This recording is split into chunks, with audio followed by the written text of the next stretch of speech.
It's time to pop a top and relax, everybody. Welcome to Max and Mike, two almost drunk guys talking politics and life.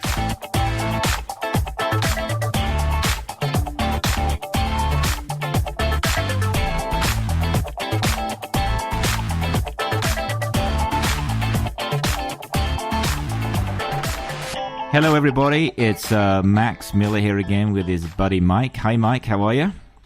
Fantastic, Max. How's everything? Everything's good, and I'm going to officially announce this today as Mike and Max, two almost drunk guys, talk life and politics. So it's a bit of a long-winded intro, but it's the best Mike and I could come up with, isn't it, Mike? We couldn't think of anything else, really.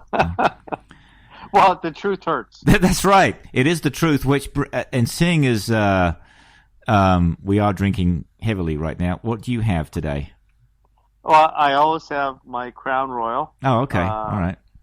And then as a backup, I have Scotch in case you wind me up too much. Oh, okay. Well, I just have a bourbon, which I always forget which one it is, but it's comes in a round sort of bottle, oval-shaped bottle. Actually, it's pretty sweet, so I'm going to have a sip right now. Hold on. Okay, it's pretty good. I should also point out that we're recording this, as usual, on Sunday night prior to the election. So we don't know the result. By the time this goes out, someone will have won it. And as usual, I'm here in Texas, in Austin, and very Republican state, although Austin isn't. And Mike is in Florida, which is in play, I guess is the right word. Today. So what's been going on in Florida, Mike? What's on your mind? What do you want to talk about today? Anything particular? No particular things. I mean, I just it's a surreal world. It's our first reality TV. That's right. I think election. I'm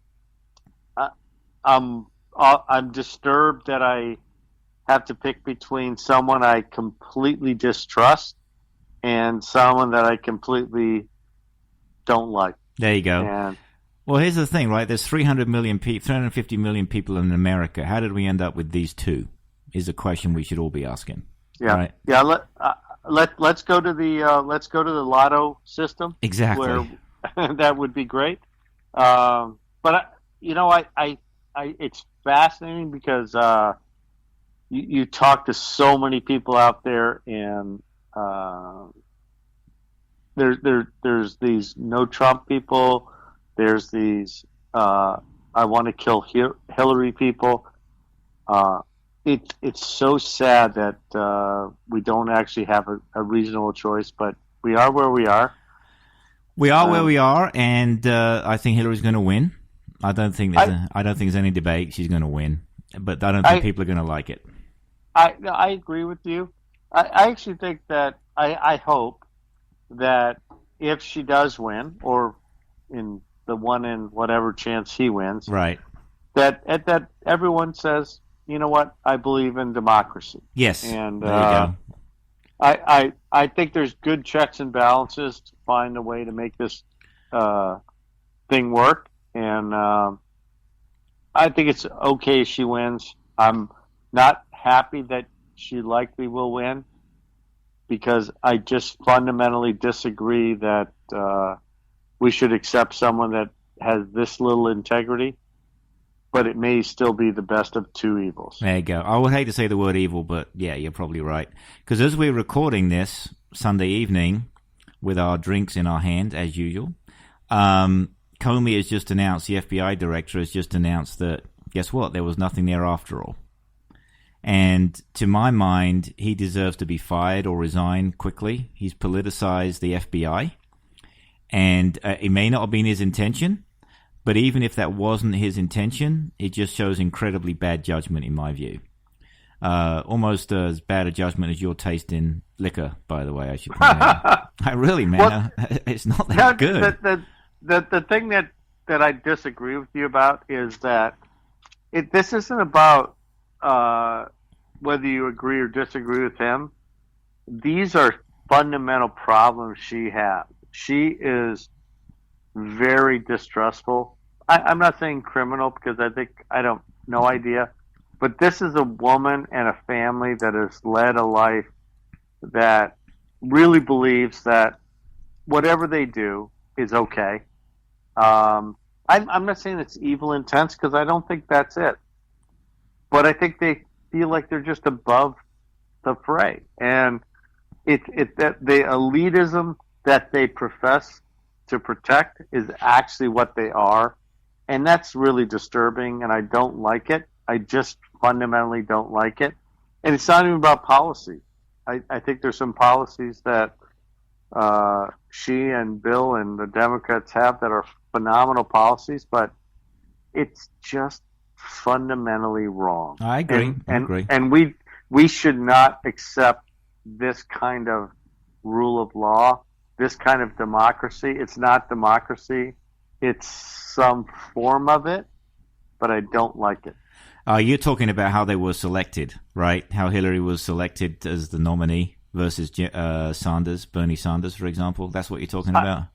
I think it's how she's selected. I think it's how she's introspected. I think it's how she leads her life. It's what we accept as a politician over 20, 30 years. We deserve better than that. Yeah, I agree with you. I totally agree with you, by the way. And, of course, it always comes down to that guy Weiner, doesn't it? I mean, my God. I mean, he has to be the most loathed man in Washington right now for all the wrong reasons. For all the right reasons, I should say. Well, I mean, my God. I personally don't like wieners, but that's a personal that's issue. That's not what I heard, Mike, but okay, fair enough. It's a personal selection, and I don't judge anyone. Yeah. So, but that's my perspective on it, and the guy is. Honestly, I don't even know how he got into this fray because she's like a kind of cool lady. She is. So, I agree. Yeah. So I don't. Her in the mix between Hillary and I don't get it. I just don't get it. I don't get it either. And I think and again, he's not a good-looking guy. I mean, it really isn't. It's a really bizarre thing to me. But tonight, before we recorded this, Comey came out and said there was nothing there, and or nothing worth pursuing. And to my mind, what he should have done, Mike, was had the investigation if there was anything to look at, and he could have just said, "Hey, we did this. Nothing was found that was pertaining to the investigation of any Clinton emails." He should have just done that, and he could have waited actually until after the election even to say that. But by doing it, maybe he had the best intentions. I don't know, but he needs to quit. He needs to quit, in my opinion. He's politicized the situation. It's untenable for him. He has to go. And a lack of judgment, totally lack of judgment. By the way, which reminds me of your lack of judgment.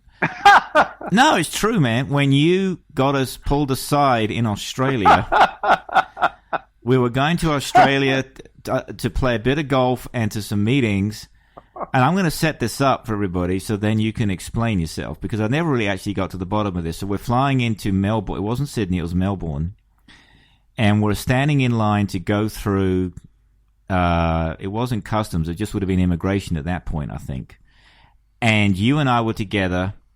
I can't remember if you were behind me or if you were in another line. But anyway, I go through the first section, and maybe the second section is customs. Anyway, and so I'm now standing, talking to the lady, giving her my passport. And I turn around, and you're now in a totally separate line, one of those velvet roped lines going somewhere. And I turned to the lady and said, "Well, where's my friend going then?" And she said, "Oh, you're with him?" I go, "Yeah." And she said, "Oh, well, you got to go with him then." So I never actually found out what you said to whatever passport person it was that got you sent into that line. Do you remember? Yeah, well, I didn't say anything. There was an empty line to the right. We were in a long line. As you remember, we were trying to get to a business meeting. Yeah. And I figured, why not go to the shorter line? I'm an American. You're superior. I'm going to try and do something more efficient. And what I found out was that was not the line that I was not allowed to be in. And as a result, I ended up in a room with a bunch of people that we were all going to get introspected in a different way. Yeah. And I never did find out what you said to him to get kicked into that line, because when I was in that, then I had to go through this other line. I should remind you, by the way, people don't know this, but we then spent 2 hours in another line. 2 hours. Not going anywhere. Well, you know what? At some point, I was starting to enjoy the introspection. And so I needed a massage. Yeah, you got one. I got one. That was the most bizarre friggin' thing, man. Coming into Australia, you'd think we've both got, I have an American and British passport, you have an American passport. You think it'd be really easy.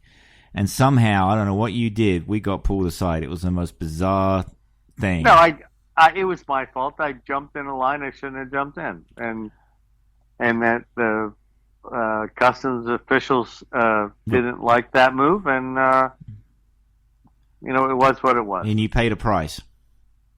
Yeah, but I would say overall it was even getting roughed up, it was quite nice. Welcome to Australia.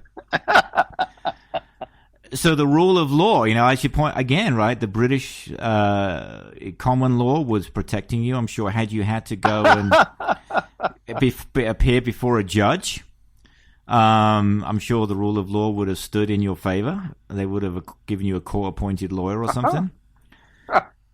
Because I like the way the British law allowed me to pick the person who was going to paw me. And that's right. That was interesting. Yes. Well, we did talk about last time about how a Chinese lady rubbed your stomach for luck because she thought you would look like Buddha. So I guess you're obviously attracting the wrong sort of, or maybe the wrong sort of attention, Mike. I don't know. Yeah. I can't get that at home, but I do seem to get that on the road. On the road, yes, exactly. So yeah, I was just thinking about that when you were talking about the rule of law for Clinton, because of the simple reason that I think, listen, even if she wins, the rule of law stand, and if Trump wins, he's such a paranoid schizophrenic in many ways, to my mind. The rule of law he's already threatened to attack journalists, with for going after him and saying the wrong things. He's already threatened to investigate Clinton for nothing that's been proven and lock her up. He has such a thin skin, Mike, that nothing he says can be taken at face value because he can't take criticism, which is which is like Putin, right? Cannot take criticism. Some of these guys just cannot take it. They're not strong men at all. They're weak men because they cannot take criticism. So I find that I'm hoping for the good of the country. I want the GOP to be destroyed. You know that from me, and not as an opposition, but in its current form. I think it doesn't deserve to be in power. Doesn't deserve anything. Honestly, I could make the same argument for the DNC. It's pathetic. The whole system is pathetic, and I don't like the way the DNC picked their candidate. Yeah. Faked their candidate, and there's no defense for Trump. Oh my God, it's like indefensible. I think it's interesting though. There has been almost no support for Trump from any major Republican candidate. Oh, I don't know. I agree. You know what? I don't know if you noticed this, but when Paul Ryan went on Fox News, and they've got to stop doing that. Come on, guys. Are you? I thought there was the Republicans always talk about character and bravery and doing what's right. And if all you ever do is appear on a friendly news show, that doesn't show character and bravery. But anyway, went on that show. I don't know if you caught this, Mike. It's on Tuesday, I think. And he said, "I voted for the nominee." He couldn't actually bring himself to say Trump. He used the word nominee. Exactly, and I actually give him a tiny bit of respect for that. I won't give respect for all the lackeys that have gone out for Hillary, who clearly has no integrity, and I would say is on the other side of